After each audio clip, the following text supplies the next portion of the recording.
একটি breaking news, junior চিকিৎসকদের হুমকি হুমায়ুন কবিরের আদেশ। তার সেই হুমকির কারণে তৃণমূল বিধায়কের বিরুদ্ধে এফআইআর। আইএমএর সদস্য দেবাংশু ঘোষের অভিযোগের ভিত্তিতে এফআইআর। ভারতীয় ন্যায় সংহিতার 353, 49 এবং 351 3 ধারায় মামলা দায়ের।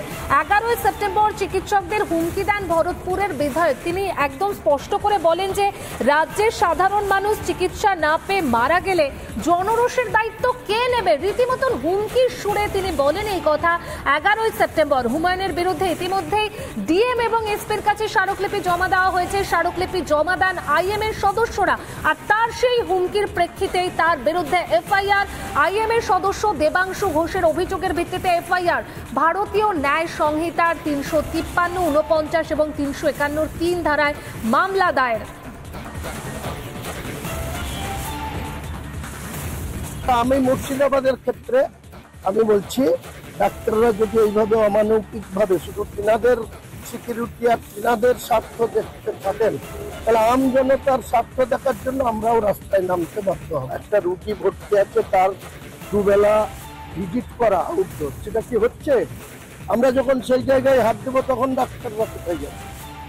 আমরা তো চুপচাপ এটা মেনে নেবো না। আমি মুর্শিদাবাদ জেলার মানুষের যা পালস বুঝি, মুর্শিদাবাদের মানুষ যখন এটা নিয়ে রাস্তায় নামবে তখন ডাক্তারবাবুরা কি করবেন, তখন ডাক্তারবাবুরা বুঝবেন। তোমার মরছে, তাহলে ডাক্তাররা সুরক্ষিত থাকবে কেন? পাবলিক যদি আজকে হসপিটালে গিয়ে পরিষেবা না পেয়ে তার জীবন চলে যায়, মৃত্যু হয়, তাহলে সেই জনরোষে যদি তারা আক্রান্ত হয় তার কে দায় নেবে?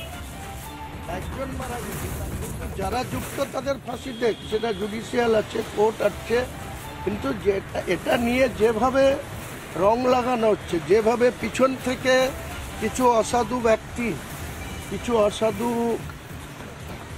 যারা সুবিধাভোগী আমলা আমি দেখতে পাচ্ছি, যারা এই সরকারের সঙ্গে অনেক সুবিধা ভোগ করে, তারাই এই সরকারটাকে আমার মনে হয় 2006 থেকে 2011-তে যে ঘটনা বুদ্ধবাবুর আমলে ঘটেছিল সেরকম একটা জায়গায় নিয়ে যেতে চাইছে। আমরা তো মাসের পর মাস এইভাবে চুপচাপ বসে থাকতে পারি না। এমন একটা সময় আসবে আমরাও রাস্তায় নামবো, আমরাও ডাক্তারদেরকে বাধ্য করাবো, তাদের হয় ডিউটি করতে হবে না চাকরি ছাড়তে হবে।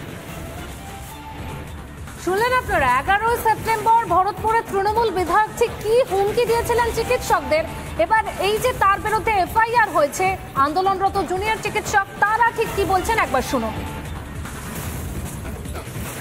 সত্যের পথেই থাকে মানুষ, সেটা সাধারণ মানুষ সেটা পাশে আছে বলে আমাদের এই আন্দোলনটা কিন্তু চলছে এবং আরও চলবে। এভাবেই যে ম্যানিপুলেট করার চেষ্টা করুক, যেভাবেই যে বাধা আসুক, যতই প্রাকৃতিক বিপর্যয় কিংবা যতই থ্রেট যাই আসুক, আমাদের এই আন্দোলন কোনোভাবেই থামছে না এবং এই আন্দোলন চলছে এবং চলবে। সত্যি সবাই জানে, সমস্ত কলেজে মানে সমস্ত হাসপাতালে চিকিৎসা চলছে, এটা একদম ভুয়ো খবর, চিকিৎসা চলছে না। চিকিৎসা ইতিমধ্যে আমাদের সিনিয়র ডাক্তাররা চিকিৎসা করছে, আমরা জুনিয়র ডাক্তার বিরোধী আছি, কিন্তু মানুষজন এখন বুদ্ধিমান হয়ে রয়েছে, মানুষজন জানে কোনটা সত্য কোনটা মিথ্যা, তাই মানুষজনকে বিভ্রান্ত করে পার পাবে না কেউ, সবাই বুঝতে পারছে কি হচ্ছে কি না হচ্ছে।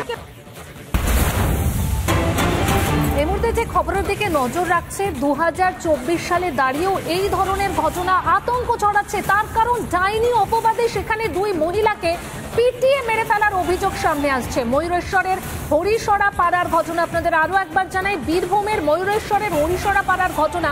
সেখানে ডাইনি অপবাদে 2 মহিলাকে পিটিয়ে মেরে ফেলার অভিযোগ। ঘটনায় 15 জনকে গ্রেপ্তার করেছে পুলিশ। আতঙ্কে রয়েছে গোটা গ্রাম। মৃতার মেয়ে ঠিক কি বলেছেন একবার শোনাই আপনাদের। মেরে দেওয়া হয়েছে, সে কে হচ্ছে আপনার? আমার মা। কারা মারলো? কারা মারলো? লক্ষ্মীরাম দেবাংশিস, এই তো বাড়ি থেকে তুলে নিয়ে গেছে, কিছু লোককে করলো না, জানাইলো না, তোমার মা এইরকম ফোকাস বটে না ডানি বটে, কিছুই জানতে পারলো না, আর নিজের মনে এইসব করলো আমাদের ওপর। আমার মায়ের জন্য কঠোর ওদের শাস্তি চাই, ফাঁসি চাই, এই গ্রাম থেকে তাড়ানো চাই, আমরা ওইটাই চাইছি। আর আমাদের ওপরে যেমন ওরা কিছু ক্ষতি না করতে পারে। এবার জুনিয়র চিকিৎসকরা একদিকে কর্মবিরতি, অন্যদিকে আন্দোলন তারা আজকে করছেন, অন্যদিকেও আমরা দেখছি অভয়া ক্লিনিকের পরিষেবা দিচ্ছেন জুনিয়র চিকিৎসকরা। তারা কিন্তু মেডিকেল কলেজের পড়ুয়াদের কিন্তু পড়াচ্ছেন, তো অভয়া ক্লাসের মাধ্যমে তাদের কিন্তু এই পঠন পাঠন কিন্তু চালিয়ে যাচ্ছে। অভয়া ক্লিনিকের সাথে নতুন একটা পার্ট হিসেবে যুক্ত হয়েছে অভয়া ক্লাসরুম। রোজ আমাদের 2 থেকে 3টে করে ক্লাস হচ্ছে final year, third year, part 1-এ। তো এভাবেই আমরা আমাদের প্রোটেস্টটা এগিয়ে নিয়ে যেতে চাই।